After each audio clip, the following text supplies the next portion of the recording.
Jesus, que a gente consiga terminar essa aula inteira hoje sem nenhum tipo de problema, nem travamento, nem queda de energia. Amém. Vamos lá? Para começar, já foi a oração para as energias negativas de Ana Carolina, Milene Clareugênia não bater na gente. Vai de ré a energia negativa dessas três. Amém. Então, ó. Amém. Então, separação de misturas vimos na semana passada, certo? Show.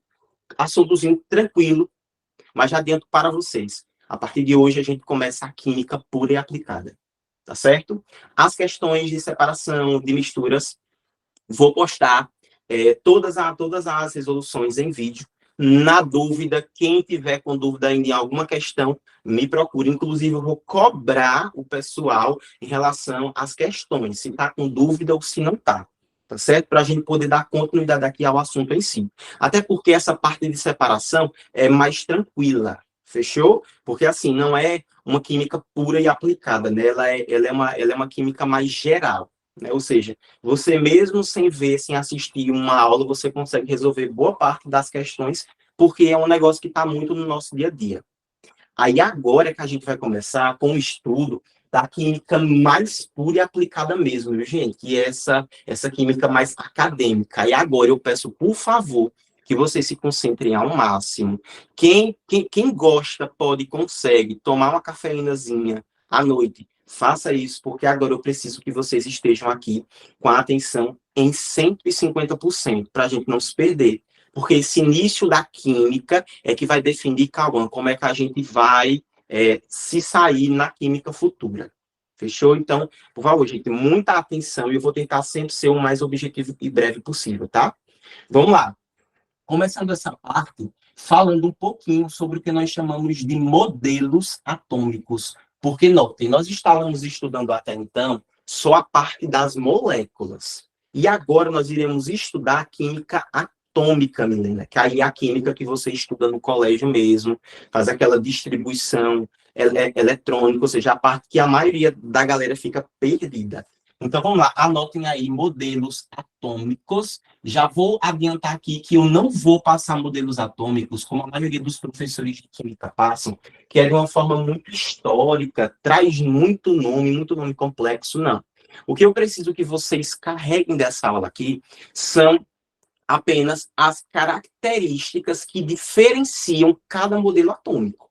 Porque assim, pessoal, nós não tínhamos lá uma definição para o que seria átomo. Aí essa definição de átomo passou por várias modificações, por vários conceitos. E aí eu preciso que vocês anotem aí o primeiro, que a gente chama de modelo atômico de Dalton, tá certo? Inclusive, pessoal, o nome do modelo atômico leva o nome do seu pensador, tá certo? Então, Dalton foi o primeiro cara lá a pensar no que seria o átomo e no que seria o conceito dele na base científica.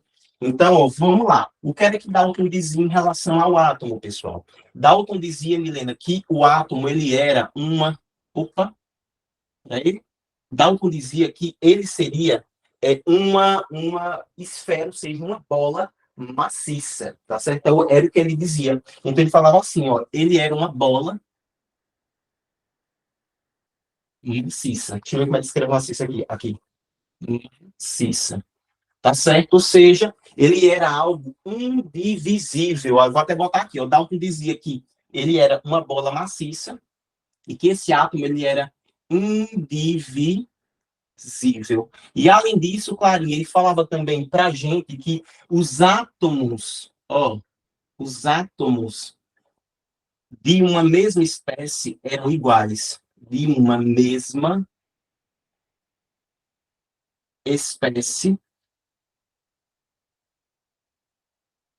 eram iguais. E daqui a pouco a gente vai perceber que isso daqui não é verdade, tá? Porque assim, vejam só, nós teremos no estudo da química, mais especificamente, né?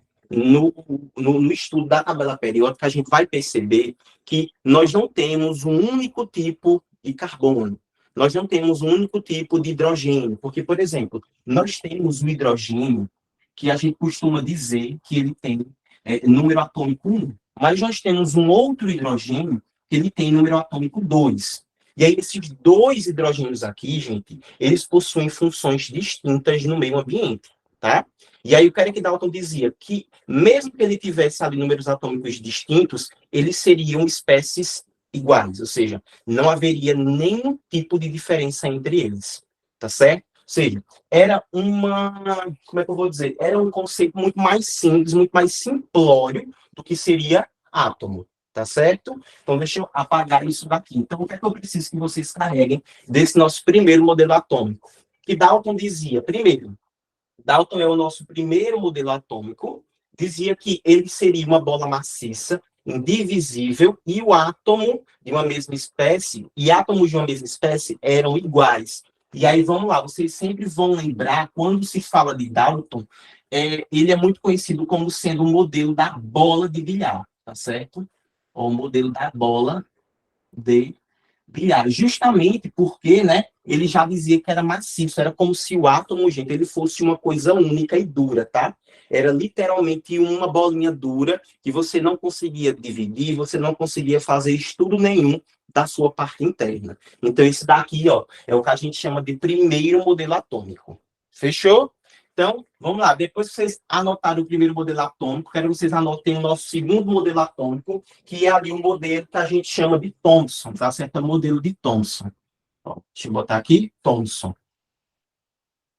É o nosso segundo modelo atômico, tá? E aí, o que era que esse Thomson falava? Pessoal, esse Thomson aqui, ó, e outra coisa, tá? É importante vocês colocarem na cabeça de vocês, deixa eu ver, alguém tá falando aqui.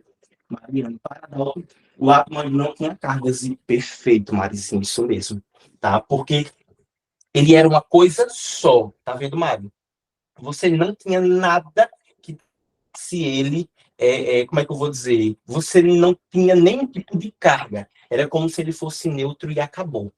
Fechou? A gente ainda não falava, por exemplo, de elétrons, tá? Era a forma mais simples. E, pessoal, sempre coloquem na cabeça de vocês que, ó, não é porque Dalton foi o primeiro e Thomson foi o segundo, que Thomson seria, de certo modo, assim, como é que eu vou dizer? Mais evoluído ou mais avançado que ele, tá certo? Tem que lembrar que cada modelo atômico teve a sua importância, fechou? E, assim, um é basicamente a evolução do outro, tá? No sentido de melhoria de fato, certo? Então, assim, tudo que Thomson ele estudou por base no que Dalton ele tinha até então, porque lembra, né, que foi uma diferença muito grande entre Dalton e Thomson em relação ali à cronologia temporária, tá? Se passaram muitos e muitos anos, certo? Então, a tecnologia que Dalton tinha para estudar isso era uma tecnologia menos avançada, menos evoluída do que a de Thomson. Mas claro que Dalton tem ali grande importância, porque ele, de fato, gente, foi o primeiro cara que começou a desenvolver, foi a primeira proposta, tá certo? E aí, depois dele, veio Thomson e ele percebeu o quê? Vejam só. Gente, ele viu, né, esse sistema, ou seja, essa proposta da bola de bilhar, e ele começou a estudar isso de uma forma mais detalhada e percebeu que não tinha como esse cara aqui ser algo maciço, ou seja, algo que não podia ser divisível.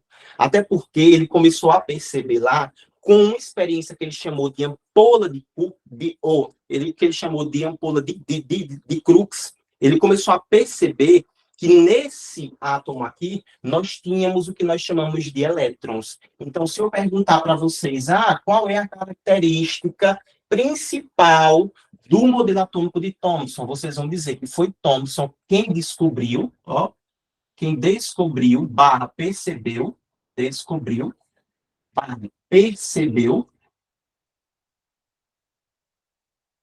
o elétron. Foi o primeiro a falar sobre isso. Ó, foi o primeiro que percebeu o elétron, tá certo? Que viu ali aquela característica eletronegativa desse nosso átomo. Deixa eu ver quem falou, foi ela. A gente já com essa teoria mais fácil lá deles, da ampola. É isso mesmo, né? Ei, mano, que ódio, né, velho? Que ódio, mano. E que nome feio, né, velho? Ampola de Crux. Odeio esse nome, cara.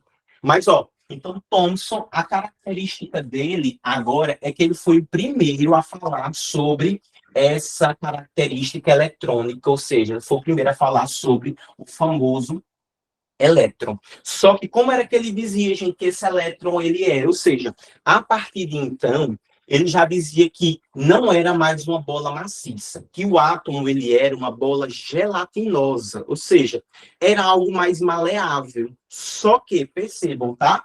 Esse modelo de Thomson aqui, ele é conhecido como sendo o famoso pudim de passas. Tem professor que não gosta de ensinar usando essas dicas, né? Essas características, mas eu acredito, gente, que isso facilita muito, até porque vocês que vão fazer o Enem em si, vocês não precisam desse nível como é que eu vou dizer? Vocês não precisam de um conhecimento extremamente rebuscado, tá?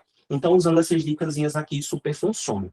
Então, vamos lá, o Thomson é conhecido como o modelo do pudim de passas, ó. Modelo do pudim de passas. E aí, como era que funcionava esse modelo aqui do pudim de passas, gente? Era da seguinte forma, ó.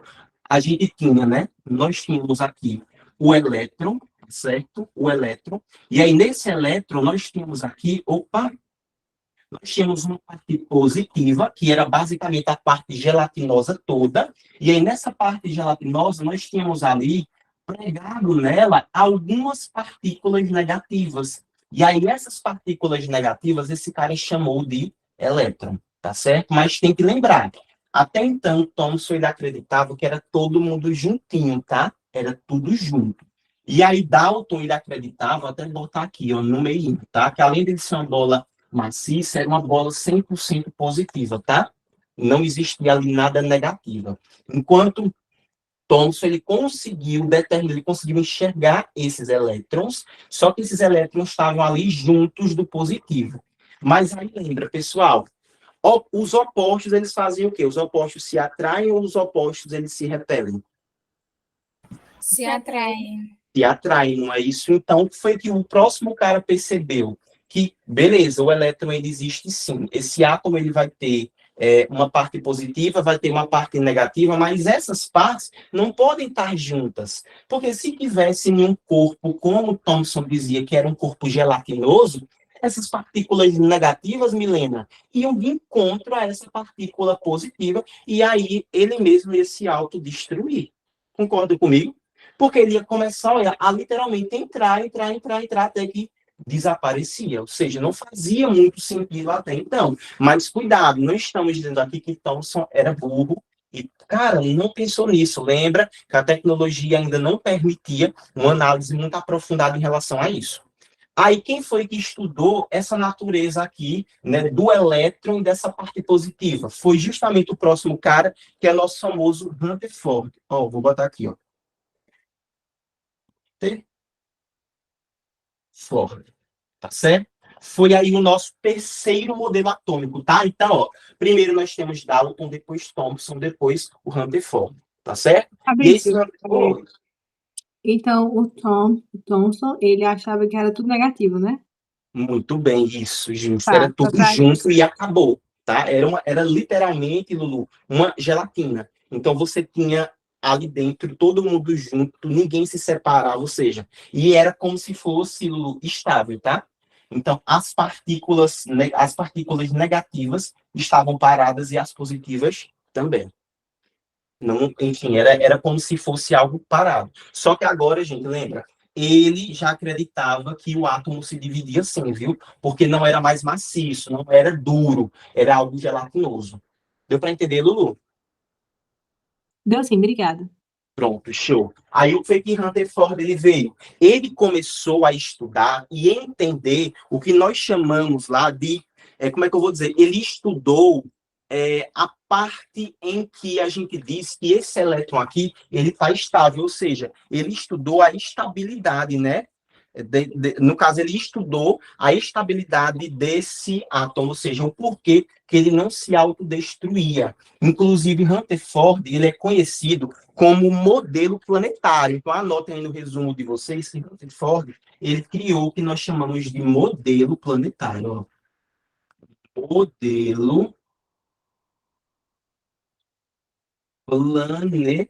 planetário. Ou seja, agora esse cara dizia que não, Gil, essas partículas negativas não estão paradas, elas estão em movimento. E esse movimento ele era perfeitamente circular. Aí esse cara percebeu o quê, Lulu? Que nesse modelo planetário, isso eu estou falando de Rutherford, tá? Deixa eu puxar uma setinha para cá. Ele percebeu que ele tinha uma parte positiva no meio, tá certo? E essa parte positiva, esse cara aqui, Rutherford, chamou de núcleo, tá? Ele chamou de núcleo. E o que ficava ao redor, né, que seria aqui redondinho perfeitamente, seria ali o que nós chamamos de eletrosfera, certo? E aí nessa eletrosfera iam ficar justamente os nossos elétrons, olha, tá vendo? E aí, Lulu, esses elétrons aqui, eles ficariam em movimento, não parariam em nenhum instante, e esse movimento seria perfeitamente circular. Tá vendo aqui, Tauan? Então, agora, esses caras estavam em movimento, e por isso que, segundo ele, por ser uma trajetória circular, eles não se encontrariam, segundo ele acreditava, tá? Então, vamos lá para a gente recapitular para entender, ó. A única coisa que eu quero que vocês carreguem dessa aula aqui é, de fato, as características, certo? E a ordem bonitinha. Então, ó, Aninha, o primeiro modelo atômico foi o modelo de Dalton. A característica era o quê? Era que o átomo ele era uma bola maciça, ou seja, uma bola dura e indivisível. Então, o que é que eu vou fazer para lembrar disso? Uma bola de bilhar, tá certo? Uma coisa sólida que não tem como quebrar, acabou, é duro. Já Thomson, nosso segundo, ele descobriu o elétron e é conhecido como pudim de passas. Por quê? Porque agora você tem a parte gelatinosa, ou seja, você já tem uma movimentação maior, você já consegue dividir, porque lembra, antes ele era durão, porque era maciço, agora ele já não é, ele é gelatinoso, então essa é a característica. E além disso, Thomson é conhecido por ter descoberto o elétron, ou seja, que é a partícula negativa desse nosso elétron. Só que não conseguindo explicar o porquê que ele não se autodestruía, a gente tem Rutherford, que criou, ou seja, que descobriu o que nós chamamos de modelo planetário. Ou seja, agora, esse átomo continua tendo partícula positiva e negativa igual a Thomson, só que agora essas partículas negativas estavam em movimento, só que o movimento é circular, tá certo? Um movimento perfeitamente circular. Então, essa daqui vai ser basicamente a característica de cada um deles, tá? E por último que nós temos aqui, tá? Ou seja, deixa eu até colocar aqui, ó, o modelo planetário e descoberta do núcleo. Vou botar aqui, ó. Descoberta e explicação, descoberta e explicação do núcleo. Ó, do núcleo. E agora, por último, quase o último, mas dos caras mais importantes ali, né? Ele é o último que a gente vai comentar agora, que é o Bohr. Olha, Bohrzinho, tá certo? Olha, o nosso Bohr. E tem que lembrar que o modelo de Bohr, alguns professores, eles dizem que, na verdade, é o modelo Rutherford-Bohr, porque os dois meio que criaram juntos, viu, gente? Foi, de fato, assim, só continuidade. Bohr, ele continuou os trabalhos de Rutherford, certo? Mas gente, eu gosto de separar e dizer que é só Bohr e acabou. Por quê? Porque o Enem, ele considera sendo simplesmente Bohr e acabou. E o nosso curso é para Enem, tá certo? E aí, vamos lá. Bohr, o que foi que ele veio fazer? Ele explicou a estabilidade desse átomo. Foi a coisa mais, assim, impressionante dele. Então, ele explicou, ó, ele explicou a estabilidade. Estabilidade desse átomo. E sabe por que era que esse átomo não se autodestruía, gente? Porque além da parte positiva e da parte negativa, nós tínhamos uma outra parte que nós chamamos de uma parte neutra, que vai ser justamente essa estabilidade, tá certo? Então anotem aí no caderninho de vocês, ou antes disso, que a parte positiva na química nós chamamos isso de próton, tá certo? Negativa nós chamamos de elétron, ó, chamamos de elétron. E a parte que não tem carga, Milena, que eu vou considerar como sendo simplesmente zero, isso aqui nós chamamos de nêutrons. Olha, tá vendo? são os nêutrons, que são justamente elétrons, prótons, tá certo? Prótons, elétrons e nêutrons, que serão ali justamente as criaturinhas que vão explicar e vão garantir a estabilidade. Por isso, Marizinho, que o positivo não mata o negativo, porque nós temos ali o nêutron para balancear aquilo ali. Então, o que foi que esse cara, o que foi que Bohr, ele estudou e conseguiu perceber que agora, vejam só, nós continuávamos com um sistema muito parecido com o sistema planetário, tá certo? Só que agora ele percebeu que esse giro aqui, ele não era 100% redondo, ele era elíptico. Então, nós tínhamos assim, o giro, nós tínhamos uma parte positiva no meio, ou seja, que eram os prótons, que na verdade a gente também chamava de núcleo, tá certo? Que é a parte positiva. Nesse núcleo, Gil, nós tínhamos pregadinhos nele ali, olha só, algumas outras bolinhas, ou seja, alguns nêutrons, e ao redor dele, ó, de forma elíptica. Lembra, olha só, cuidado, elipse. É como se fosse uma circunferência L, só que achatada, tá? É uma circunferência só que achatada. Fechou? Aí a gente tinha um modelo mais ou menos assim, tá vendo? Ó, muito mais próximo aí do que a gente conhece de modelo planetário de fato, tá? Então, ó, nós tínhamos um caso mais ou menos assim. E aí, nessa eletrosfera, nós tínhamos vários elétrons, olha, viajando aqui dentro, tá vendo? Ó? Nós tínhamos vários e vários aqui, ó, viajando aqui dentro. Fechou? Então, foi basicamente isso daqui, no início de Bohr. Mas aí, depois, esse cara ainda, ele continuou estudando, até umas horas. Uma coisa que muitos de vocês não conseguem, não gostam de fazer, que é algo útil na vida, tá? Ele continuou fazendo ali, fazendo, para não ser inútil igual vocês. E aí ele continuou evoluindo o estudo dele, e ele percebeu que agora nós não tínhamos essa eletrosfera dessa maneira aqui, ó, muito desorganizada. Tínhamos não, viu, Marizinha? Gente, me digam aí se eu posso apagar isso daqui ou se vocês querem tirar print. Não, isso, minha bem, eu só falei a verdade, gente. Deixa eu mandar para vocês aqui, gente. Vou mandar para lá, tá? Para a gente poder... Pronto, muito bem. Deixa eu apagar, viu? Porque eu vou falar ainda sobre uma coisa que é muito característica do modelo de Bohr. Ó, deixa eu apagar isso aqui, porque eu vou fazer aqui o modelo de Bohr de novo, depois da nossa segunda evolução. Porque nós tivemos essa primeira, que foi a descoberta dos nêutrons, tá certo? Foi ele que descobriu, que vai garantir a estabilidade, por isso mesmo que o positivo não vai matar o negativo. E nós temos ainda em Bohr o que nós chamamos de salto quântico. Porque, olha só, Marizinha, ele descobriu, ele percebeu, deixa eu até botar aqui, ó, D, que é Bohr. Ó, nós tínhamos, então, a parte positiva, que era o núcleo, que ficava ali juntinho com alguns nêutrons. Eu vou até pintar, gente, os nêutrons de preto e deixar preto 100%, tá? Porque é como se não tivesse carga nenhuma. Na verdade, eles não têm carga nenhuma, tá? E aí nós tínhamos uma coisa mais ou menos assim, ó. Deixa eu mostrar para vocês aqui, ó. Elíptico, só que agora, Marizinha, presta atenção, olha. Nós tínhamos o que nós chamamos agora de subníveis. Porque, ó, vejam só, tá? Nós temos aqui elétrons passando, e lembra, tá? Esses elétrons estão sempre em movimento, esses elétrons, eles não estão parados, tá? A gente precisa sempre tomar cuidado com isso daqui, porque a galera acha que os elétrons estão parados e não tá certo? Os elétrons estão sempre em movimento, fechou? E aí, olha só o que a gente tem aqui. Ele percebeu que esses caras aqui, que eram justamente os elétrons, eles, além de estarem em movimento circular, Mari, eles também pulavam, olha, de uma elipse para outra, ou seja, ora eles estavam mais afastados, ora estavam mais próximos do núcleo. Então, essa movimentação, Gil, ele percebeu que não era só movimentação elíptica, não era.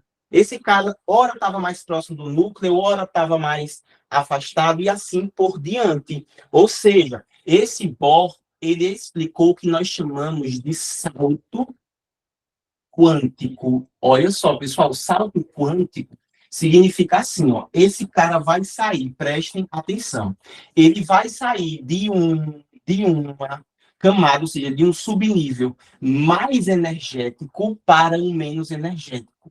Aí a gente tem que lembrar o quê? Percebam, quanto mais afastado ele tiver, mais energético ele é, tá? Então, olha só, esse cara que eu estou grifando aqui, que é esse elétron, ele é mais, percebam isso daqui, tá? Ele é mais energético do que esse que está aqui mais próximo. Então, o que era que esse cara fazia? Ó, ele pulava para uma lá na frente, depois ele retornava, porque ele ficava nesse processo de hora estar mais afastado, hora está mais próximo. E nesse processo, ele percebeu que esses elétrons emitiam o que ele chamava aqui de fótons. Olha. E sabe o que são esses fótons aqui? Olha, Helena. São luzes. Já viram fogos de artifício? Fogos de artifício são os principais exemplos do que Bohr dizia. Por que, Milena, que os fogos de artifício, quando a gente queima eles, ou seja, coloca a energia, depois, quando eles explodem, perdem energia, porque é que eles brilham, cada um de uma cor? Porque ali a gente tem um salto quântico. Deu para entender? Então, por isso que a gente vê os fótons, que são as luzes. Deixa eu botar aqui um exemplo rapidinho que eu coloquei no nosso slide, junto com as questões que eu quero explicar para vocês aqui, ó, porque isso é bem interessante e é muito importante que vocês entendam isso, tá? Eu preciso até, inclusive, que vocês me digam se vocês estão entendendo ou não, para que a gente passe adiante, porque caso contrário, a gente precisa voltar, viu? Precisa dar uma retornada para que vocês entendam 100% o que eu estou falando. Então tá tudo ok, né? Deixa eu botar aqui, ó. Inclusive, gente, até hoje em dia a gente faz. Poxa, o que é isso aqui, cara? Ah, foi. Até hoje a gente faz esse teste na escola. Eu acredito que boa parte de vocês, o professor, a professora de química, tenha feito esse teste que a gente chama de teste da chama. Ou seja, cada elemento, cada carinha ali que você vai. Opa, deixa eu tirar essa aqui. Cada carinha ali que você vai queimar, isso para mim era um vídeo. Mas por que é que não tá indo? Não vai. Poxa, cara, não foi, olha. Mas, gente, cada substância que você queima, ela produz uma luz distinta. Deixa eu ver aqui se eu encontro no YouTube, então, porque ele não abriu, gente. Infelizmente. Poxa, chato, viu como não abre. É teste, tá? Chama salto quântico. Eu vou encontrar aqui. Pronto, muito bem, ó. Vou mostrar para vocês, tá, gente? Peraí. Não, dá para apresentar aqui, Elisinha. Dá para apresentar aqui de boa, viu? Fique tranquila. Ó, dá para a gente apresentar. Pronto, a gente chama de teste da chama, tá, gente? Ó, como é isso? Uma espátula. Aqueça na chama de um bico de Bunsen. O sal de potássio torna a chama roxa. Coloque uma pequena quantidade de cloreto de cálcio na ponta de uma espátula, aqueça e verifique que o sal de cálcio torna a chama laranja.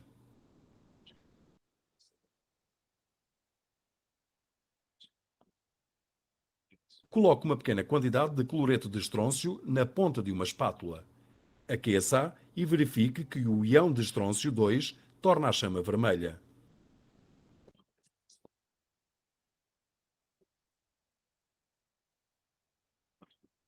Coloque uma pequena quantidade de cloreto de sódio na ponta de uma espátula. Aqueça e verifique que o sal de sódio torna a chama laranja amarelada.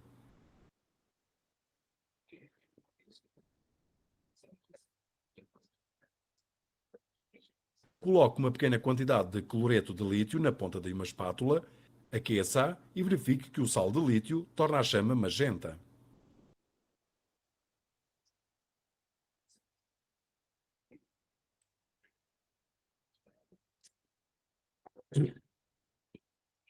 Lindíssimo. Eu faço APA porque ela tem estrutura de ponta aqui na minha cidade. Eu me formei na APA porque... Pronto, gente, vocês viram, né, o que estava acontecendo ali, né? Cada elemento químico, ou seja, cada tipo de átomo, ele tinha uma luz distinta. E essa luz, Aninha, a gente dá o nome de salto quântico, que é quando ele passa de um, ou seja, olha só, o primeiro processo que ele faz, que é sair dessa camada menos energética, que está mais próxima do núcleo, para a mais energética, ela não vai emitir nenhum tipo de luz. Mas quando ele faz o processo de volta, aí ele emite esses fótons. Então, em qualquer questão do Enem que ele falar sobre, por que é que o cloreto de sódio ele emite uma cor que é diferente, por exemplo, da queima do cobre, vocês vão dizer, e isso quem explicou foi Bohr, isso a gente chama de salto quântico, que é justamente a saída, preste atenção nisso, tá? Saída de um subnível mais energético para um subnível menos energético. É o processo de volta. Então, percebam, eu aqueço, ou seja, eu dou energia àquele átomo. Quando ele perde aquela energia, porque a gente tem que lembrar que tudo que você recebe, você devolve. Quando ele volta, aí a gente tem o salto quântico. Vou até botar aqui, olha só. Sair do subnível mais energético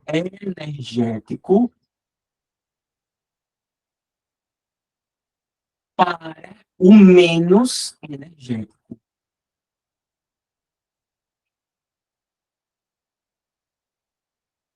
E a gente deu para entender isso até agora? Deu sim. Deu. Então, vamos lá. Qual foi o primeiro modelo atômico? Dalton. Dalton. Qual é a característica dele? Bola maciça. Muito bem. Indivisível, etc. Muito bem. Perfeito. Depois de Dalton, a gente teve quem? Thomson. Thomson. Muito bem. Qual era a característica dele? A principal? Pudim de passas. Os elétrons. Muito bem, os Ele- elétrons. Depois de Thomson, veio quem? Rutherford. Muito bem. Qual era a característica? Descobriu os nêutrons. Muito bem. Descobriu os nêutrons. E por último, veio quem? Bohr. Bohr. Qual era a característica dele? Ele descobriu o salto quântico. Muito bem, os saltos quânticos. Agora, os fótons. É isso que eu preciso que vocês lembrem, tá certo? Não tem mais outra coisa não. A galera gosta de trazer data, não sei o quê. Não sei para quê. Só torna o negócio mais problematizado, muito conteudista e no final não usa merda nenhuma disso, tá? O que vocês vão precisar é basicamente isso. Depois desses modelos atômicos, eu quero que vocês anotem para a gente fazer algumas questões, certo? Agora que são questões bem teóricas mesmo, tá? Só para a gente dar uma revisada nisso. Nós iremos estudar rapidinho aqui, meninas, ou meninos, porque tem Cauã. Diga aí, Aninha. Fabrício, eu vou ter que sair da aula, viu? Tá certo. Ok, Aninha, depois assista a gravada, viu? Viu? Isso é muita coisa importante. E na dúvida, me procure. Ok, tchau. Tchau. Let's go, gente. Vamos lá. Iremos estudar umas coisas chamadas de leis ponderais. Nós temos várias, mas as principais são duas. É a lei de Lavoisier e a lei de Proust. Vamos lá. Vou colocar primeiro Lavoisier. Foi a lei de Lavoisier. E aqui do lado eu vou botar Proust. Tá certo? E, inclusive, Lavoisier é o cara mais importante da química, viu? Ele é considerado aí o pai da química. Quem estuda química e não sabe quem é Lavoisier e a importância dele para a química, já tá fazendo errado, viu? Tem que tomar cuidado com isso, viu? Pois é, não é isso, velho? Ei, vamos lá. Lavoisier, ele falou uma coisa, ou seja, ele tem uma lei que a gente diz que é a conservação das massas. Olha, conservação das massas. É aquela famosa, né, gente? Nada se cria, nada se perde, tudo se transforma. Nada se cria, nada se perde, tudo se transforma. Ou seja, se Marizinha usar 40 gramas, ou melhor, se Marizinha respirar 40 gramas de oxigênio, Marizinha ela vai expirar as 40 gramas de CO2, ou seja, de dióxido de carbono. Se Marizinha usou 30 gramas, se Marizinha queimou 30 gramas de papel, quando ela for pesar a fumaça e a fuligem, tem que dar a mesma quantidade, tá certo? De massas. Isso quem disse para mim foi Lavoisier. Diga aí. Fabrício, nessa Ô, questão de, tipo, a gente respirar oxigênio e soltar CO2, né? Também tem a ver um pouco que a gente consegue emagrecer com esse processo, né? justo. De carbono. Isso, Então a justo, gente porque a gente... emagrece respirando. Justo. Justamente, que na nutrição a gente chama isso, se não me falte a memória, de metabolismo basal, que é o que a gente usa basicamente só para sobreviver. Quer ver até para ele, gente, dá, gente. Não, eu coloquei esse exemplo mais legal, tá vendo? Mais family friendly, tá vendo? E Acho que vamos lá, eu tô então, respirando conservação. demais. Né? E conservação das massas. Nada se perde, no caso, nada se cria, nada se perde, tudo se transforma. Tudo se transforma. Ó, para explicar isso daqui, eu vou usar uma equação geral, tá certo? Na química, sim, teremos equações, sistemas de equações sendo mais específico, tá certo? Vamos supor, eu tenho o elemento A, Gil, aí eu junto ele com o elemento B, isso daqui vai resultar, por exemplo, um elemento C mais um elemento D. O que era que... Ó, se liga, eu estou botando letras aqui porque pode ser qualquer elemento da tabela periódica, tá certo? Então, eu tenho A, tenho B, juntei os dois, e aí esses dois produziram C e D. Anotem aí, tá? E esses caras que vêm antes da seta, nós dizemos que eles são os reagentes da nossa... da nossa mistura ou da nossa substância, tá? Então, são os reagentes. E quem está depois de lá, a gente diz que são os produtos. Tá vendo? Reagentes e produtos na nossa equação, tá certo? Então, vejam só, vamos supor que esses dois reagentes juntos, Gil, eles pesem, eles têm uma massa de 50 gramas. Se você for pesar os produtos, esses produtos também devem ter 50 gramas, tá certo? Porque quem vai explicar isso é Lavoisier, a conservação das massas. Você pode, Gil, fazer 10, 20, 30 processos. Se você começou com 100 gramas, você vai terminar com as mesmas 100 gramas, tá? Porque lembra, nada se cria, nada se perde, tudo se transforma. Então, tudo é utilizado. E, por último, nós temos aqui a de Proust, que ele vai falar sobre o que nós chamamos de proporção, tá certo? Então, ó, vou botar aqui. Proporção. Eu não sei se ele chamava das massas. Deixa eu dar uma olhada aqui. Proporção das massas, ele chamava, tá? Proporção das massas. Mas se não quiser decorar assim, não precisa não, tá? Só lembra de proporção. Proporção das massas. Ou seja, ele dizia o quê, gente? Em poucas palavras. Proust dizia que se você tem uma receita, aquela receita ela vai ser eterna. Acabou. Então, vamos supor, eu vou criar aqui água, tá? Lembra que água é H2O, ou seja, eu pego 2 hidrogênios e junto com o oxigênio. Aí isso daqui vai resultar em H2O, concordam comigo? Então, olha só, percebam que eu tenho 2 hidrogênios, né? Isso, eu tenho 2 hidrogênios, vou até botar acima, tá? 2 hidrogênios mais um oxigênio, isso aqui vai me gerar uma água. Percebam, peguei 2 hidrogênios, juntei com um oxigênio, gerei uma molécula de água, H2O. Agora eu quero que vocês me digam, se eu tivesse aqui, por exemplo, 6 hidrogênios, tá certo? Tivesse 6 hidrogênios mais 3 oxigênios, eu formaria quantas águas ali? 3. 3, muito bem, 3 águas, olha. 3 H2Os. Tá vendo? Então, o que esse cara dizia aqui? Proporção das massas. Ou seja, Gil, se para fazer uma molécula de água eu precisei inicialmente de 2 hidrogênios e de um oxigênio, se eu dobrar, perceba, se eu dobrar a quantidade de hidrogênio, eu vou ter que ter uma quantidade de oxigênio que consiga fazer a ligação. Porque essa proporção ela não vai mudar. Tá certo? Ou seja, a receita está pronta, aquela receita tem que ser seguida até o último momento. Acabou. Ah, vamos supor que eu coloque mais um oxigênio a mais. Então, esse oxigênio vai ficar em excesso. é o que a gente vai chamar futuramente de reagente em excesso ou reagente limitante. E isso aí é uma confusão quando chega na parte de estequiometria, que misericórdia do Senhor. Já estou pensando já na briga, no cacete que vai ser para vocês aprenderem isso. Mas é só lembrar de Proust, viu? Proporção das massas. Ok? Me diz aí se deu para entender, ou se ficou muito confuso. Deu para entender. Deu, né? É tudo muito fácil até então, né? Bem tranquilo, é muito teórico, né? Muito teórico. A parte da química que eu gosto vai chegar daqui a pouco, que é a parte mais matematizada, é a parte que a gente estuda mesmo as coisas do nosso dia a dia, tá? Eu até acho mais dia a dia do que essa parte aqui, viu? Deixa eu botar as questões para a gente fazer. Eu gosto dessa parte da química porque ela é tão rapidinha, velho, para a gente fazer, poxa. Tão rapidinha mesmo.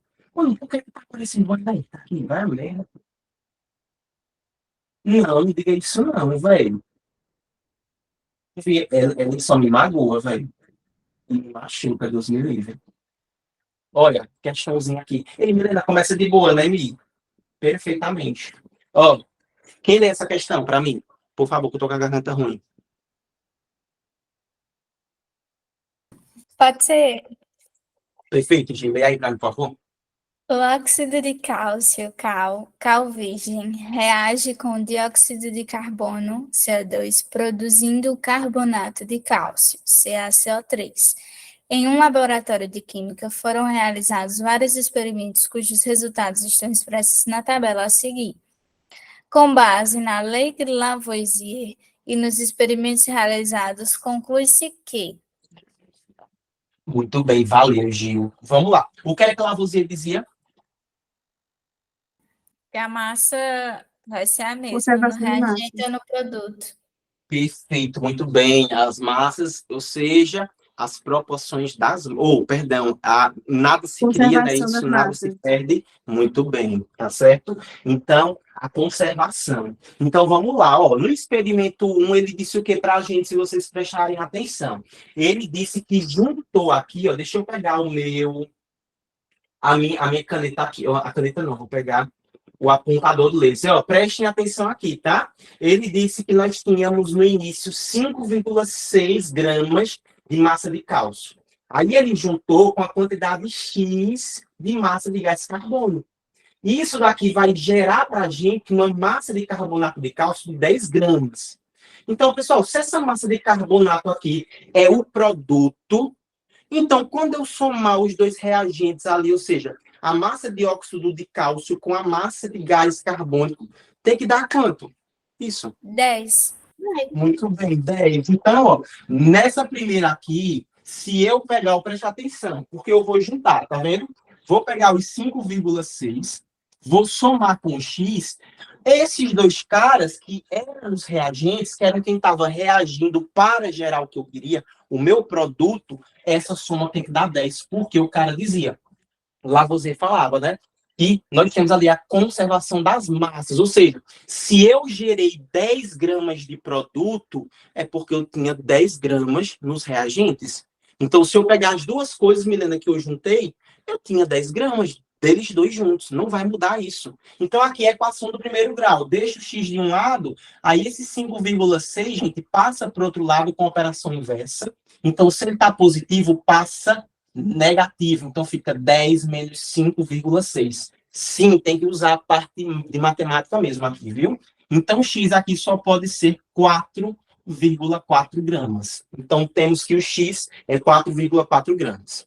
Agora, a gente vai ali analisar o experimento 2, que ele disse que juntou uma quantidade Y de carbonato, de óxido de cálcio, perdão, mais 22 gramas de gás carbônico, isso tem que dar 50. Quero que vocês me digam, no experimento 2, se eu pegar essa parte Y e somar com os 22, isso aqui tem que dar quanto, segundo Lavoisier? 50. 50, muito bem. Então, Y só pode ser 50 novamente. 22 positivo passa negativo para o outro lado, ó. Menos 22. Então, o Y aqui só pode ser 38. Não, 28, né, gente? 28. Muito bem, 28 gramas. Então, temos ali os dois valores e agora só falta Z, né? Z vai ser igual a quanto ali no terceiro experimento? 100. A soma de quem? 56 mais 44. Muito bem, que dá quanto? 100. 100, muito bem, 100 gramas. Vamos lá para a gente verificar as nossas alternativas. Olha, na letra A, gente, ele disse ali que se eu pegar o y e dividir pelo x, isso aqui tem que dar 5. Vamos verificar se isso é verdade, ó.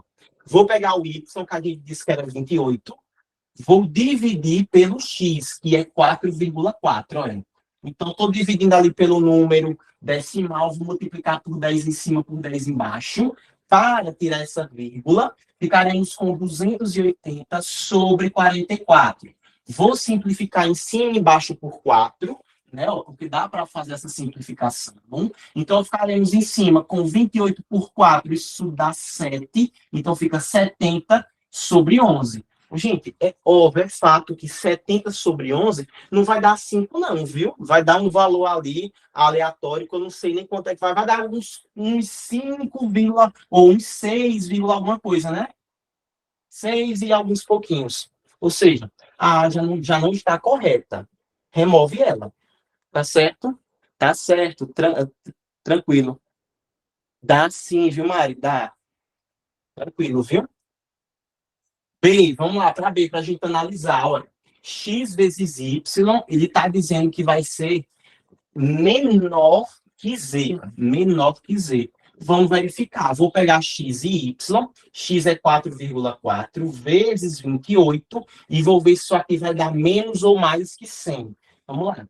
28 vezes 4,4 dá 4 vezes 8, 32. 4 vezes 2, 8, mais 3 dá 11. Mas vai dar o mesmo valor, né? 2, 1 e 1, né? Porque é 4 de novo, tá? Somando isso, Lu, vou ficar com 2, 3, 2 e 1. Isso aqui está dando 123,2. 123,2 é menor que 100?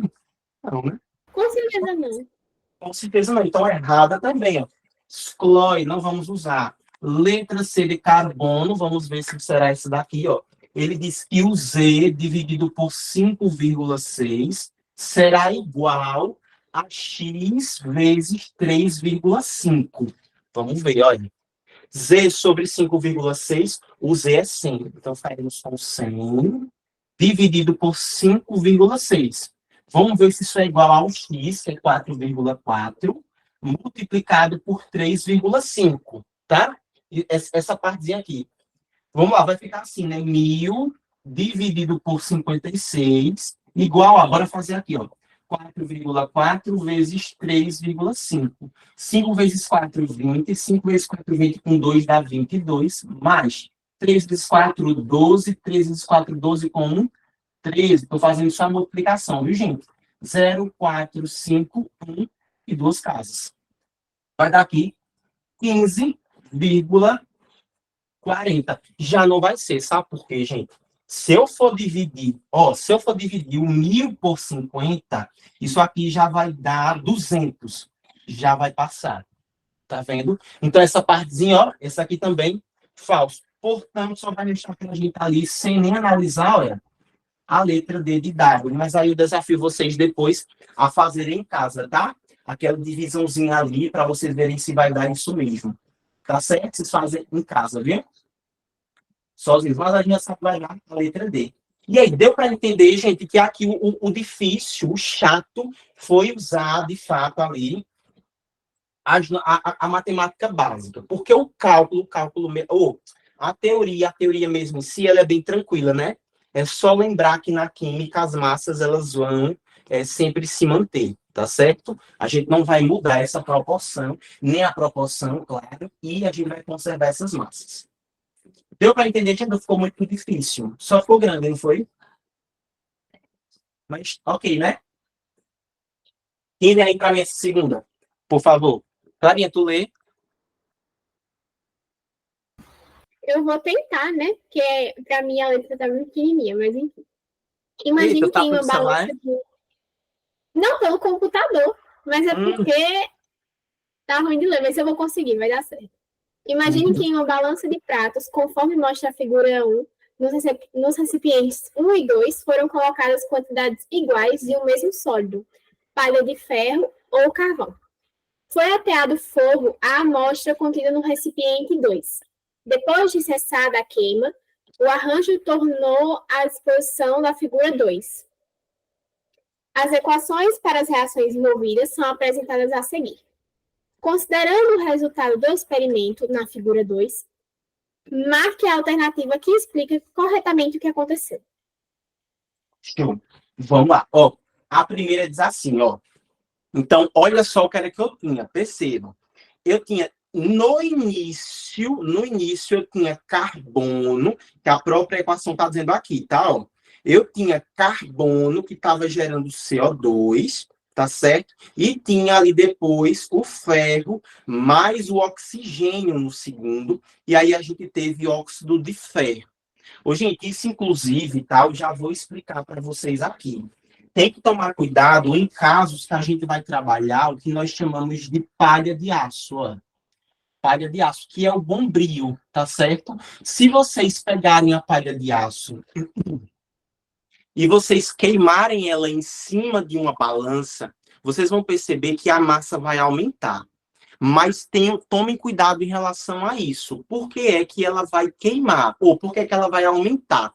Porque quando você aumenta, lembra que quando você queima, para ter combustão, Cauã, você precisa de oxigênio. E esse oxigênio, por ele ser muito eletronegativo, isso futuramente nós iremos estudar a questão da eletronegatividade, ele se prende ao ferro, porque esse ferro ele é muito eletropositivo. Então, uma coisa muito negativa junto com uma coisa muito positiva, eles se ligam. Então, percebam que antes, olha só, eu tinha apenas ferro.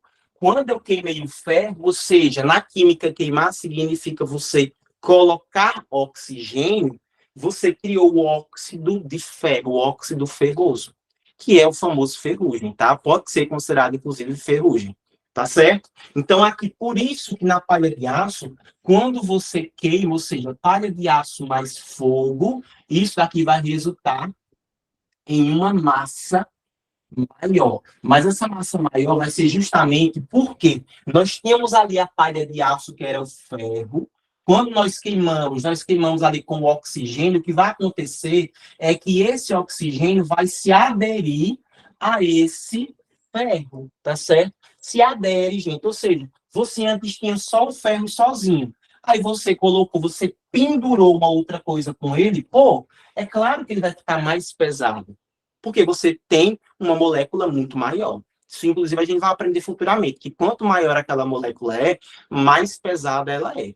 Fechou? É isso justamente que vai dar a ideia ali de densidade, tá? Então, vejam só. Ele fala assim, o sólido contido nos dois recipientes é carvão. E quando cessada a queima, o recipiente 2 ficou mais pesado, pois o carvão reagiu com o oxigênio do ar e transformou-se em O2. Não, viu, gente? Isso aqui não. O que, na verdade, vai acontecer é a questão da palha de aço. Porque a palha de aço você tem apenas ferro. Quando você queimou, você introduziu naquilo ali oxigênio. Então, o que ficou mais pesado não foi a partícula 1. Tá vendo a partícula 1? A partícula 1, gente, ela continuou do mesmo jeito. Ela não mudou nada. Tá certo? Não mudou absolutamente nada. O que mudou, de fato, foi a 2, que era ferro, e agora virou óxido ferroso. Aí vamos lá, B. O recipiente 1 continha carvão e o recipiente 2 palha de aço. Quando cessada a queima, o recipiente 2 ficou mais pesado, já que na reação ocorreu a incorporação de oxigênio do ar no produto formado. Perfeitamente, gente, tá vendo? Então, anotem aí no caderninho de vocês que quando nós estamos queimando a palha de aço, é uma coisa específica, tá? Queimou a palha de aço, ela não vai ficar mais leve, ela vai ficar mais pesada. Porque quando você queima o ferro, você adiciona oxigênio a ele.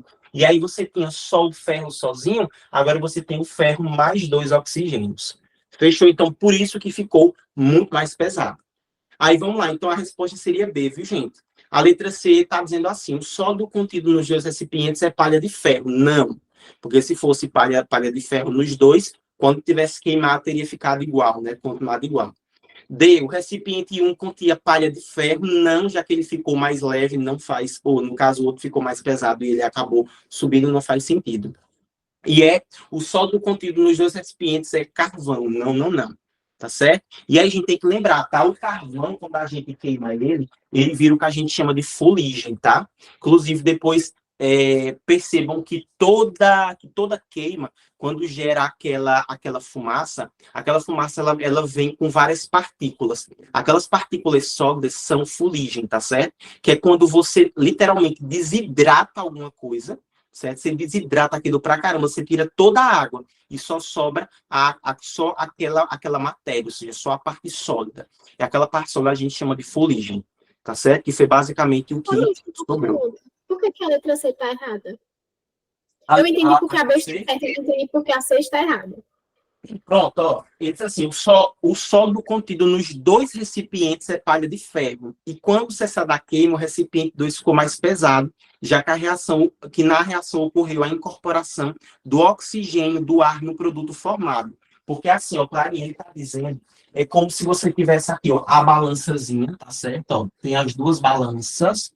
E aí, nessa balança aqui, Clarinha, ele está dizendo que nos dois pratinhos você tem palha de aço. Mas por que não pode ser isso, Clarinha? Porque se você tivesse palha de aço aqui e palha de aço aqui, quando você queimasse as duas, se era a mesma quantidade, Clarinha, vamos supor que essa bichinha aqui, quando a gente queimou, ela puxou, ou seja, ela pegou para ela 4 gramas de oxigênio. Se era a mesma quantidade, essa aqui não teria puxado as mesmas 4 gramas de oxigênio? Então, essa balança ela não teria perdido o nível, tá vendo? Teria continuado a mesma coisa. Tem uma parte assim do texto que fala: foi ateado fogo a amostra contida no recipiente 2. Não fala do 1. Aí por isso que eu fiquei em dúvida. Tipo, entendi. Entendi, claro, porque no caso da... Pronto, entendi, claro, entendi a sua dúvida. Mas, ó, Clarinha, como você tem ali duas substâncias, necessariamente teria que ter uma em um prato e a outra no outro prato, tá vendo? Como ele te apresentou o carvão e te apresentou também a palha de ferro, então nenhuma deveria ter uma substância e na outra o outro. Deu para entender? Não poderia ter nos dois o mesmo, já que ele apresentou 2 elementos. Deixa eu ver se lá até disso, ó. Cadê? Pronto. Conforme foram colocados quantidades iguais. Do mesmo sólido. Palha de ferro ou carvão. Pronto. Clarinha, por quê? Veja só, porque era que não poderia ser os dois, por exemplo, o carvão. Porque, Clarinha, se fossem os dois carvão, você não poderia, perceba, você não poderia dizer que a massa ficaria diferente. Porque, ó, vamos supor, se você tivesse carvão aqui, se você tivesse carvão nesse, e carvão nesse daqui também, ó. Carvão. Nos dois. Tá certo, Clarinha? Porque tem que ser o mesmo sólido, então tem que ser ou um ou outro. Tipo, não pode ser um e outro. Isso, justo. Porque, ó, Clarinha, se você atear fogo no carvão, Clarinha, você vai perceber que ele não vai perder a massa. Então, Clarinha, mesmo que você queime, vamos supor que você queime 50 gramas de carvão, Clarinha. Quando você, ou seja, você queime 50 gramas. Antes de queimar, você tem 50 gramas. Depois que você queimou, continua tendo as mesmas 50 gramas. Por isso mesmo, Clarinha, porque, Clarinha, por isso mesmo que no processo industrial usar carvão é tão perigoso. Porque, perceba, Clarinha, se você queima muito carvão, você acaba tendo uma produção de resíduo muito grande. Aí, como é que você vai fazer para se livrar de todo esse resíduo? Por isso que é tão perigoso. Quando fala de um mesmo sólido, assim, tem que ser o mesmo sólido, tanto na um quanto na 2. Isso é justo. Isso mesmo, Clarinha. Porque na letra B um é carvão e outro é palha de ferro. Peraí, deixa eu ver aqui. Tem que ser letra C, então, né? Cadê? Peraí, palha de ferro total fatiado fogo na amostra. Conforme foram colocados quantidades iguais de um mesmo solo. Eita, verdade, Clarinha. Verdade, Clarinha. É isso mesmo, Clarinha. Gente, perdão, viu? O gabarito realmente seria C. Seria C por conta desse detalhezinho aqui, né? Ó. Foram colocadas quantidades iguais de um mesmo sólido. Verdade, Clarinha. Então, realmente tem que ser a C. O sólido contido nos dois recipientes tem que ser a palha de ferro, é isso mesmo. Aí, como a gente ateou o fogo na segunda, né? Por isso que a segunda desceu e a primeira lá, que estava lá, o primeiro pratinho, ficou parado, né? Então, vamos lá, só para eu poder reformular, tá, gente?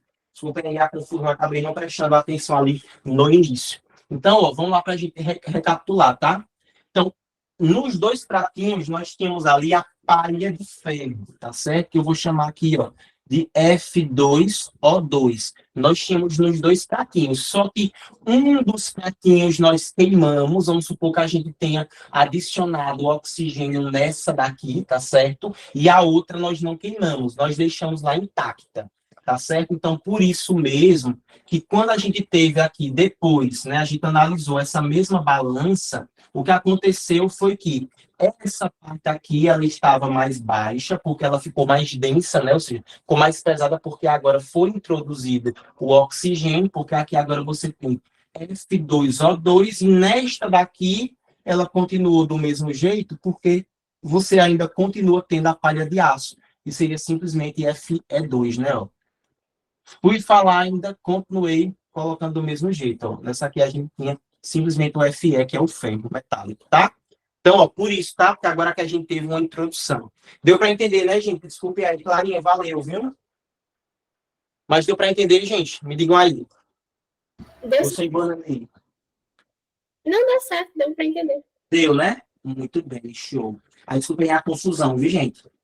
Let's go para a nossa terceira. Ó. Essa terceira do IFCE, ela fala assim, ó, com base nas leis de Lavoisier e de Proust, determine os valores de A, B, C, D e E, respectivamente, observando os experimentos realizados para a reação a seguir. Vamos lá, eu vou dar 3 motivos para vocês fazerem essa questão, tá? Façam me digam aí quais são as respostas que vocês encontram. Fechou? Lembra que Lavoisier e Proust fala justamente sobre a conservação das massas e também o que a gente chama e as proporções das massas, tá certo?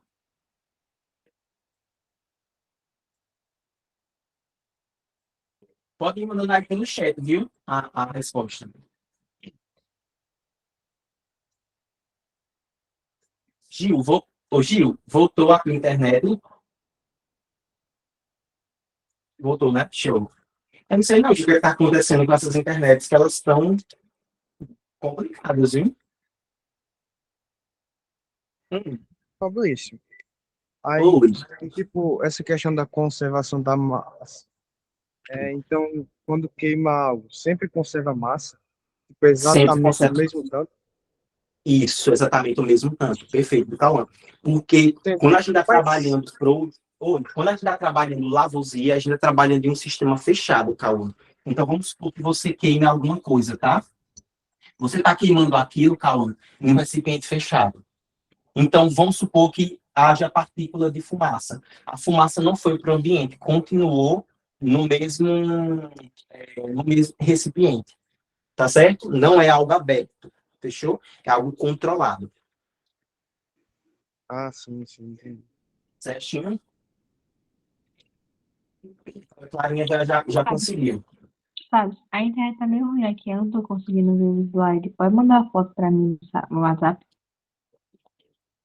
Ô, Lulu, não deu para entender nada que tu falou, desculpa. A internet aqui em casa tá meio ruim. Você pode mandar a foto do slide pro meu celular, porque eu não tô conseguindo ver. Posso sim, agora. Gente, essa semana, eu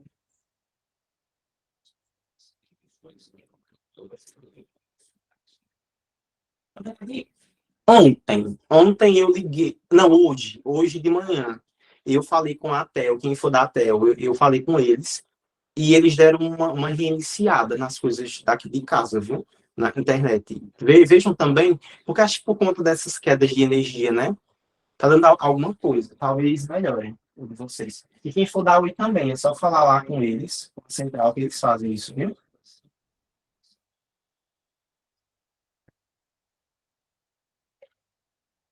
Ó, Gil também. Conseguiu.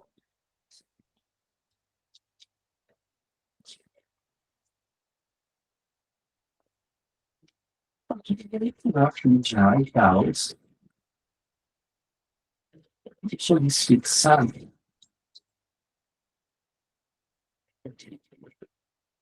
Meninas, vejam aí se fica melhor agora, para vocês verem o slide, tá? Eu desfixei aqui o meu, tá?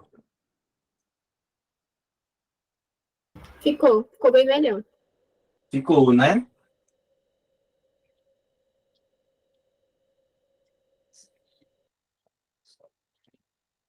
Muito bem, isso mesmo, gente. D, viu? Deixa eu corrigir logo já, ó. Eita, meu Deus do céu. Deixa eu pegar aqui meu carregador, viu, gente? É só o tempo do pessoal ir fazendo aí deles, viu?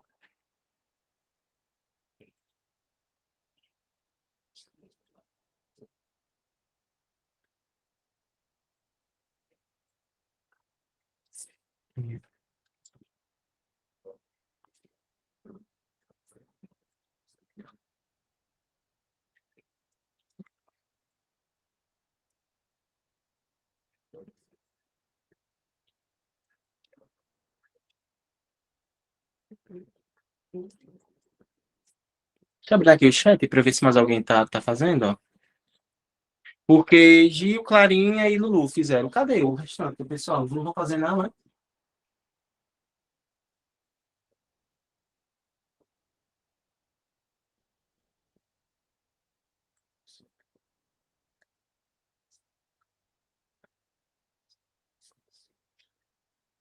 Pronto. Show. Deixa eu ver aqui.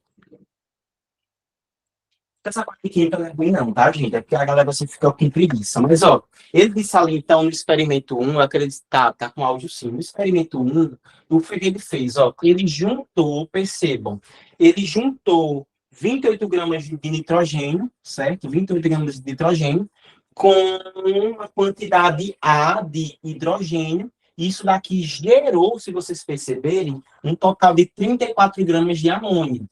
Então, dá para descobrir isso, Paulo, muito bem. Dá para descobrir o A, fazendo o quê? Pegando o 28 e passando para o outro lado em ele negativo. Então, o A vai ficar com 2,36. Não é isso, gente?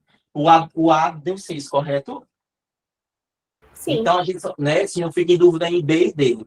O próximo, o que ele pegou? Ele pegou o nitrogênio, a quantidade B de nitrogênio, juntou com 12 gramas de hidrogênio, isso daqui resultou em um total C de amônia, tá certo? Que a gente não sabe quanto é que foi. Fechou? Mas embaixo a gente consegue determinar ali quanto é que vai ser, tá certo? Porque, olha só, se vocês perceberem, no de cima, nós usamos 6 gramas de hidrogênio. Vou até botar aqui, ó, 6 gramas de hidrogênio. Aí como é que a gente vai fazer para resolver isso? Usa Proust, que é justamente a questão da proporção. Olha só, com 6 hidrogênios reagiram com 28 gramas de nitrogênio. Então, se eu tenho 12 hidrogênios, eu tenho que fazer ali o dobro, concorda comigo? Porque, ó, com 6 foram 28, então com 12 tem que ser o dobro. Então, o dobro de 28 é só pegar 28 e multiplicar por 2. Né? Muito bem, 56. Então, o B aqui tem que valer 56 gramas. Tá vendo? B vale 56 porque é o dobro, de novo. Na equação anterior, a gente viu que 6 gramas de hidrogênio reagiram com 28 gramas de nitrogênio. Então, se embaixo eu tenho 12, o B tem que ser o dobro de nitrogênio. E aqui já dá para descobrir quem é o C, porque o C será a soma de 56 com 12, que dá 68. Então, o C tem que ser 68. Tá certo? E aí, olha só, já dava para a gente responder, né, gente? Que era a letra D, né? Porque já ficaria 68, 68. Isso mesmo, ó, 6, 56, 68. Então, já dá para saber que era a letra B, né? Isso, C não, B. Idade, tá certo? E aí, os outros descobriria do mesmo jeito, tá, gente? Fazendo a questão da lei das proporções das massas. Ok? Me digam aí se vocês entenderam ou não. Sim, deu para entender. Isso aqui vai precisar que a gente estiver estudando na outra parte, viu? Vou ler aqui essa questão e vocês respondem para mim e mandam no chat. A Lei da Conservação das Massas, enunciada por Lavoisier em 1774, é uma das leis mais importantes das transformações químicas. Ela estabelece que, durante uma transformação química, a soma das massas dos reagentes é igual à soma das massas dos produtos. Esta teoria pôde ser explicada alguns anos mais tarde pelo modelo atômico de Dalton. Entre as ideias de Dalton, a que oferece a explicação mais apropriada para a lei da conservação das massas de Lavoisier é de que os átomos não são criados, destruídos ou convertidos em outros átomos durante uma transformação química. Os átomos são constituídos por 3 partículas fundamentais, prótons, nêutrons e elétrons. C, todos os átomos de um mesmo elemento são idênticos em todos os aspectos de caracterização. D, ele fala que um elétron em um átomo pode ter somente certas quantidades específicas de energia, ou é toda matéria composta por átomos. E aí, qual é? Ó, a galera já está dizendo aqui, ó, Gil disse uma letra, Clarinha também, Lulu também. E aí?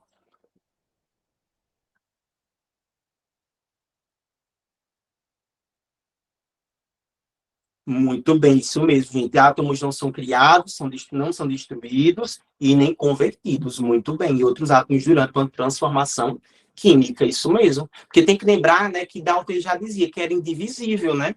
Que ele não tinha divisão nenhuma. E lembrando, ele perguntou a explicação mais apropriada. Mais apropriada. Vem cá, a letra C estaria errada? Do ponto de vista científico, analisem aí, ó. Estaria errada? Sim. 100%? Ah, sim, Não né? tem tempo. Mas Sim, mas sim, a letra E, tá? Mas aí não se adequa à questão. exatamente. Muito bem. Isso aí, tá vendo? Porque ele perguntou a mais apropriada. Aí, cuidado com isso, vocês estão fera, viu? Olha a próxima, olha.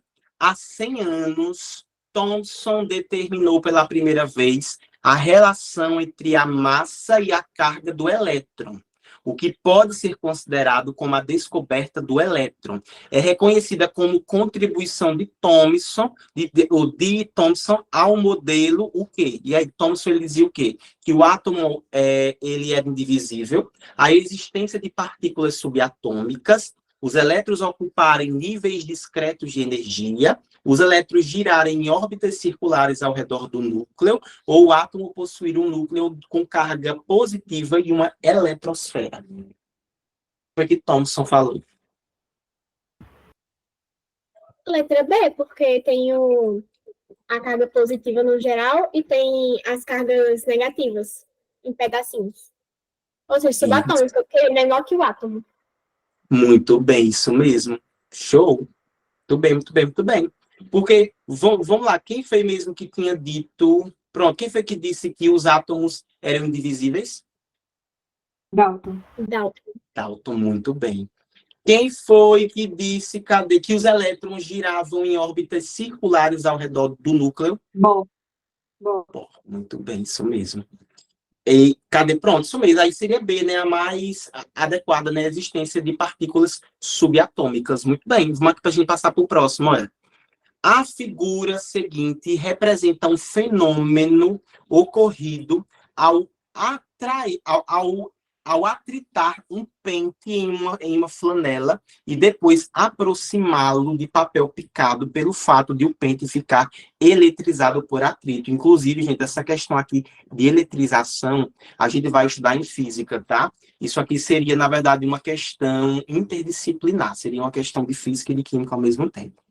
Aí ele falou assim, tendo em vista a evolução dos modelos atômicos de Dalton até Bohr, o primeiro modelo que explica o fenômeno da eletrização é o de quem? Qual seria? Lembra, a eletrização a partir do elétron.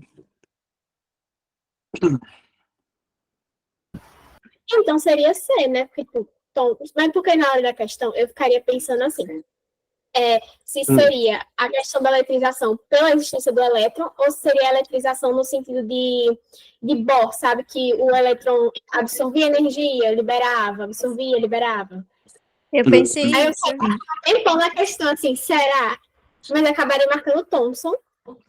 Porque também eu acho que a questão de Bohr, eu estaria viajando demais, né? Esse conceito. Isso, muito bem. Isso porque, ó, gente, Bohr, nos vestibulares, ele vai estar sendo citado mais em relação aos saltos quânticos, tá certo? É mais a parte dos fótons em si. Então, se ligar nisso, viu?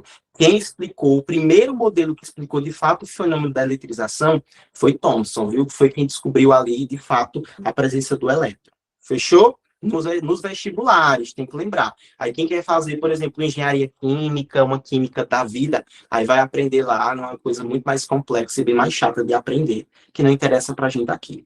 Vai a próxima, é da Estadual de Feira de Santana. Os modelos atômicos foram sendo modificados ao longo do tempo, a partir de evidências experimentais. A exemplo dos modelos de Thomson, proposto com base em experimentos com tubo de raios catódicos e o de Rutherford, que, ao fazer incidir partículas alfas sobre a lâmina de ouro, observou que a maioria das partículas atravessa a lâmina. Algumas desviam e outras eram refletidas. A partir das considerações do texto, é correto destacar que o quê? As partículas subatômicas de cargas elétricas opostas estão localizadas no núcleo do átomo, segundo Thomson. B, o modelo de Thomson considera que o átomo é constituído por elétrons que ocupam diferentes níveis de energia. C, o núcleo do átomo é denso e positivo, com um tamanho muito menor do que o seu raio atômico, de acordo com Rutherford. E D, as experiências com raios catódicos evidenciaram a presença de partículas de carga elétrica positiva nos átomos dos gases analisados. E letra E, o experimento conduzido por Rutherford permitiu concluir que as partículas positivas e negativas constituintes dos átomos têm massas iguais. E aí, qual seria a nossa resposta correta ou melhor? A resposta que, né, vai atender o que a gente pede. Ó, a gente já colocou. C. Oi? Eu marcaria C. C, muito bem. Ei, vocês estão craques, viu? Não. Ei, muito craque mesmo, vai. Show. É isso mesmo, perfeitamente. E olha que a gente não chegou nem a comentar, porque essa questão eu não tinha nem comentado com vocês lá, porque eu queria ver vocês ficarem na dúvida.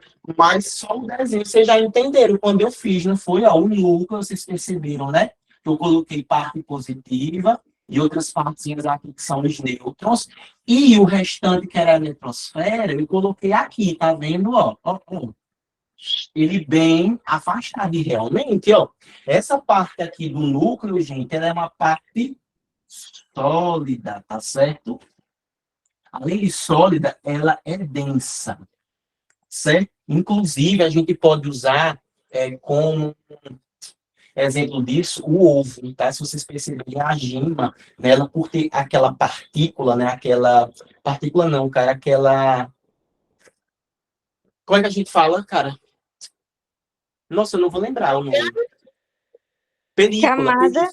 Isso, que é aquela película, ela fica muito próxima de algo sólido, né? Claro, dentro dela a gente sabe que não é, mas ela parece ser sólida. Enquanto a clara não, a clara é bem mais líquida e a gente sabe que acaba ficando com um raio muito maior, tá certo? Então, o núcleo é a parte menorzinha do átomo e o restante ali, minha amiga, é espaço vazio, que a gente chama de eletrosfera. E, inclusive, gente, sim, viu? Esses espaços aqui na eletrosfera estão vazios, viu? Fechou? Estão vazios. Inclusive, quando ele fala do raio catódico, gente, é porque, assim, o cara fez o quê? Ele botou numa experiência. Deixa eu tentar mostrar para vocês aqui. É porque eu não queria mostrar, porque acaba sendo coisa muito, muito teórica, né? Mas o cara, ele fez assim, pô. Ele colocou dentro de uma... Cadê? De uma câmerazinha, ele colocou um elementozinho, e esse elemento, ele é radioativo. Aí esse elemento, ele começou a colocar, ou seja, jogar radiação. E é o que ele fez. Ele cobriu uma folha, ele pegou uma folha de ouro. Por que folha de ouro, gente? Porque o ouro, ele é muito maleável, tá? Com 1 grama de ouro, para vocês terem ideia, viu? 1 grama de ouro, você consegue fazer uma folha de 1 quilômetro. Imagina o quão maleável é, ou seja, ficou bem fininha, tá? E aí ele cobriu isso daqui por um outro material, né? Ele colocou uma espécie de proteção aqui mesmo, tá? E um outro material que também era tão sensível quanto o ouro em relação a essa radiação. E aí o que ele percebeu? Quando essa radiação aqui batia no ouro, tem que lembrar que o ouro ele contém átomo, né? Tudo na nossa vida contém átomo. Ele percebeu o quê? Que algumas partículas seguiram reto, outras desviaram e outras partículas retornaram. Tá certo? Outras partículas retornaram. Então, é justamente isso que vai explicar esse modelo que a gente viu aqui, tá vendo? Ó? Que você tem essa parte positiva juntamente com os nêutrons, tá certo? Lembrando, essa parte aqui, ela sendo maciça, ou seja, ela é dura. Oi, Posso ficar de novo, por favor, porque minha internet caiu, aí eu tive que sair da aula. pode sim, Lu, vai lá, pode sim, tranquilo, para ver se fica melhor, viu? Então, ó, gente, nós tínhamos ali, tá vendo? Ó? Então, o que foi que esse cara percebeu? Que no átomo do ouro, olha, vejam só, quando ela passou reto, é porque ela passou por dentro desse espaço que era vazio. Tá vendo? Quando voltou, quando retornou, é porque bateu no átomo. Aí o átomo, como ele é duro, né? Ele retornou e é sólido. E aí o que foi desviado é porque bateu de fato no elétron, na eletrosfera. Tá certo? Mas isso aqui, gente, não precisa lembrar disso, não. Tá? E a outra coisa, eu expliquei isso aqui de uma forma bem, assim, geral. Claro que existe uma explicação muito mais técnica para isso, tá? Mas que não vem o caso, não, agora. Ou uma questão, Enem, para vocês verem como é que é cobrado. Ó, um teste de laboratório permite identificar alguns cátions metálicos ao introduzir uma pequena quantidade do material de interesse em uma chama de bico de Bunsen, para em seguida observar a cor da luz emitida, fótons. A cor observada é proveniente da emissão de radiação eletromagnética. Ao ocorrer o quê? Ocorre mudança de fase sólida para a fase líquida do elemento metálico, ocorre uma combustão dos cátions metálicos provocada pelas moléculas de oxigênio da atmosfera. C, a diminuição da energia cinética dos elétrons em uma mesma órbita na eletrosfera atômica. D, transição eletrônica de um nível mais externo para outro mais interno, ou seja, de menos energia na eletrosfera atômica. Ou é promoção dos elétrons que se encontram no estado fundamental de energia para níveis mais energéticos. Então, o que é que está acontecendo com esse elétron? D. Isso. Ele está saindo de um nível mais externo para ir para um outro mais interno. Muito bem, isso mesmo. Ou seja, ele recebeu a energia, aí ele pulou para mais externo, depois ele volta, né? Porque ele precisa devolver, ele precisa perder essa energia que ele ganhou. Perfeito, isso mesmo, letra D de dado. Tá vendo como o Enem vai cobrar muito mais simples do que as questões que a gente fez agora? Bem mais simples, né? Muito mais tranquilo. A próxima aqui, o Nesp. Em 1913, Bohr propôs um modelo que fornecia uma explicação para a origem dos aspectos atômicos. Nesse modelo, Bohr introduziu uma série de postulados, dentre os quais a energia do elétron só pode assumir certos valores discretos, ocupando níveis de energia permitidos ao redor do núcleo atômico. Considerando o modelo de Bohr, os diferentes espectros atômicos podem ser explicados em função do quê? Do recebimento de elétrons por diferentes elementos, perda de elétrons por diferentes elementos. C, das diferentes transições eletrônicas que variam de elemento para elemento. D, da promoção de diferentes elétrons para níveis mais energéticos. E a instabilidade nuclear de diferentes elementos. E aí, vocês acham que é o quê? Essa questão da Unesp. C. C. Mas deu C mesmo, né? Porque fala das transições eletrônicas. Muito bem, isso mesmo. Bom, perfeito, meninas. Muito bem. Deixa eu ver se eu tenho ou não. Eu só tinha essa daqui. Vamos para a Unesp, a última, viu? Aí eu já libero vocês. Ó, porque minha garganta, minha voz já não tá aguentando, gente. Socorro. Na evolução dos modelos atômicos, a principal contribuição introduzida pelo modelo de Bohr foi o quê? A indivisibilidade do átomo, a existência de nêutrons, a natureza elétrica da matéria, a quantização de energia nas órbitas eletrônicas e a maior parte da massa do átomo está no núcleo. D. Letra D. Muito bem, E a a quantização de quantização. energia. Muito bem, porque a gente tem que lembrar que toda vez que a gente está falando de órbita eletrônica, a gente está falando de Bohr, viu? Toda vez que a gente está falando de órbita eletrônica, estamos falando de Bohr. Essa parte de indivisibilidade, quem foi que disse?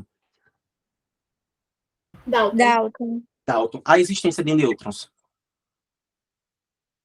Foi Rutherford. Rutherford. Rutherford, muito bem. A natureza elétrica da matéria, quem foi? Thomson. Thomson, muito bem. Perfeito.